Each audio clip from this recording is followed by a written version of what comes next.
Gilding, hold me no more in your respect. On my life, my lord, above all. Do you think I am so far deceiving him? Oh, believe it, my lord, he is a most notable coward. In mine own direct knowledge, without any malice, but he is a most notable coward. I'm really quite brave! An hourly and endless promise breaker. Where's my drum? An endless liar. And worthy of no one good quality worthy your lordship's entertainment. I would I knew in what particular actions to try him. What? Someone stole my drum! Find my drum! None better than to let him fetch off his drum. Oh, I'll fetch off my drum! So confidently undertake to do. Oh, aye. With a troop of Florentines, we will suddenly surprise him. We will bind and hoodwink him. Where's my drum? Be but your lordship present at his examination. If he do not, for the promise of his life, offer to betray you, and offer up all the intelligence in his power against you, never trust my judgment in any. How can you just sit there and my drum is missing? Oh, for the love of laughter, let him fetch his drum. Fetch my drum. He says he has a stratagem for it. Here it comes. For the love of laughter, hinder not the honor of his design. Let him fetch off his drum in any hand. Now, monsieur, this drum sticks sorely in your disposition. Ah, pox on it! Let it go! 'Tis but a drum! Take back that drum so lost! There was a fine command to have our horse upon our wings and rend our own soldiers. That was not to be blamed in the command of the servants. It was a disaster of war that Caesar himself could not have prevented, if he had been there to command. Well, we cannot greatly condemn our success. Some dishonor we had in the loss of that drum, but it is not to be recovered. It might be recovered! It might, but it is not now. It is to be recovered! I would have that drum, or a drum of the enemy's, or hick jacket. If you have a stomach for it, do it, monsieur! If you think your mystery and stratagem can bring this instrument of honor again to his native quarter, be magnanimous in the enterprise and go on. I will grace the attempt by worthy exploit. The hand of a soldier, I shall undertake it. You must not now sleep on it. I'll set about it tonight. Soon I shall pen myself into my dilemma. I shall prepare myself for my mortal disgrace. By midnight, look to hear further from me. I know thou about it, and to the possibility of thy soldiership will subscribe to thee. Farewell.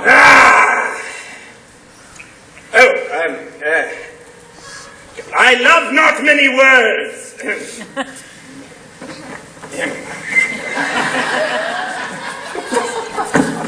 No more than a fish loves water.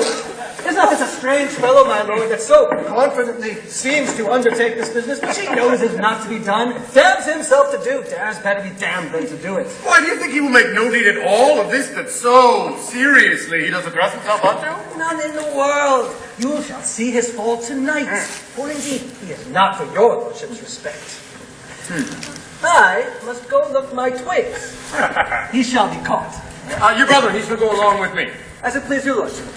Now we're meeting in the house and show you the last that I spoke of. But you say she's honest. That's all the fault. I spoke with her but once. Found her marvelous cold. But I have sent to her, by the same coxcomb that we have in the wind, tokens and letters, which she did resend. This is all I've done. She's a fair creature. Shall we go see her? With all my heart, my lord. Now I see the bottom of your purpose. You see it lawful then. It is no more but that your daughter, ere she seems as one, desires his ring, appoints him an encounter, in fine delivers me to fill the time, herself most chastely absent.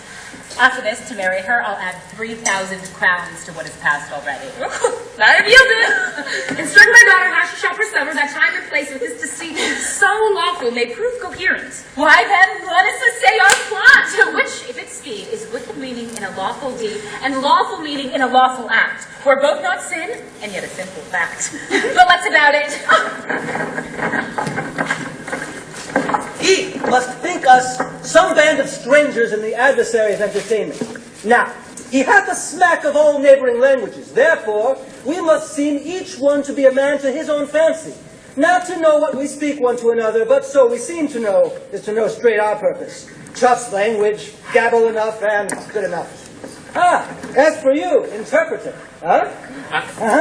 You must seem... Oh, take that. Very politic. Uh-huh. All right. The couch, ho! Here he comes! To beguile 2 hours in the sleep and then to return and swear the lies he forges. What was that? It's 10 o'clock. Within these 3 hours will be time to go back. Oh, what shall I say I have done? It must be a very plausible invention that carries it. They begin to smoke me. And dishonors have of late not too often at my door. What the devil should move me to undertake the recovery of this drum? Not being ignorant of the impossibility, and knowing that I had no purpose in it. Ha! I must give myself some hurts, and swear that I got them in exploit.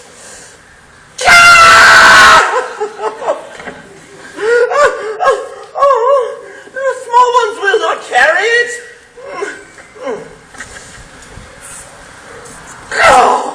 Large ones I dare not give. Is it possible he should know what he is and be that he is? I would that the cutting of my garments would serve the purpose. Or the breaking of my Spanish sword. There. No, it would not do. To strip and say that I was stripped during exploit. Aye! Though I swore I leapt from the window of a citadel? Some 30 or 40 fathoms. Oh, 3 great oaths would scarce make that be believed. I would that I had any drum of the enemy.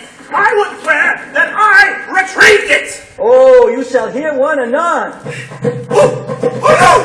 The drum of the enemies! Cargo! Ransom! Please do not hide mine eyes! No, don't hide mine eyes!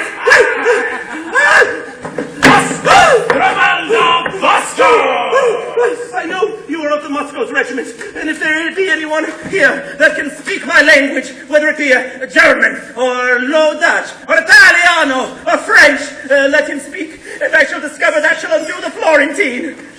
Bastardo! I can understand it. And speak thy tongue. Querido! Sir, but take thee to thy face, for 17 poniards are at thy knees. Pray. Non caravagna dolce.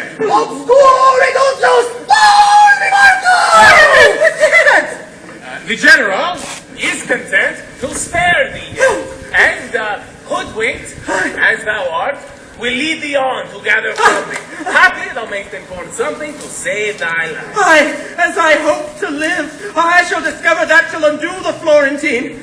But wilt thou face me? Upon my reputation and my life! A good Linda!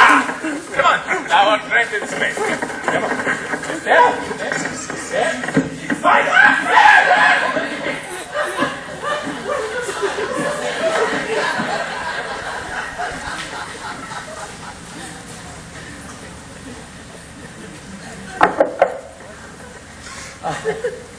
They told me your name was Fontbelle. No, my good lord, Diana. Title goddess, and worth it with addition, but fair soul, and your fine frame hath love no quality. If the quick fire of youth light not your mind, you are no maiden, but a monument. No? When you are dead, you should be such a one as you are now. You are cold and stern. And now you should be, as your mother was, when your sweet self was gone. Oh, she then was honest. So should you be. No. My mother did but duty. Such, my lord, as you owe to your wife. Oh, pity, no more of that. Do not strive against my vows. I was compelled to her. But I love thee by love's own sweet constraint, and will forever do thee all rights of service. Give me that ring.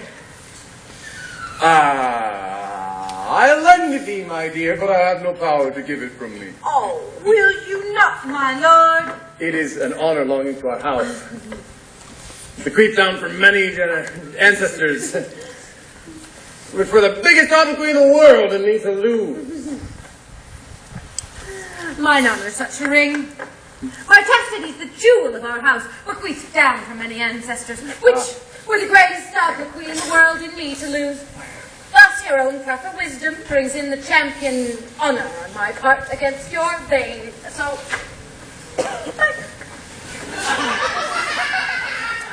Here! Take my ring. My house, my honor, yea, my life be thine, and I'll keep it by thee.